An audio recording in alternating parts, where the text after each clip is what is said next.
How dare you think my video is fake? Is it fake? Today I will show you how true it is. Take out your car keys. Align it with the base of the lens. Pry upwards. You can remove the broken lenses. Then buy a new pair of lenses from auto parts store.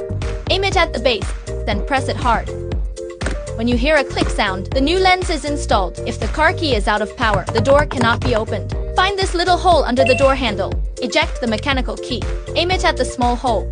Pry upwards. Take off the cover, then insert the key into the lock cylinder. Twist gently. The car door will open. If the car smells bad or the air conditioner is not cooling, open the glove box. Press the small clip above and lift it up. The glove box can fall down by itself. Take off the cover inside. This way you can take out the old air conditioning filter element.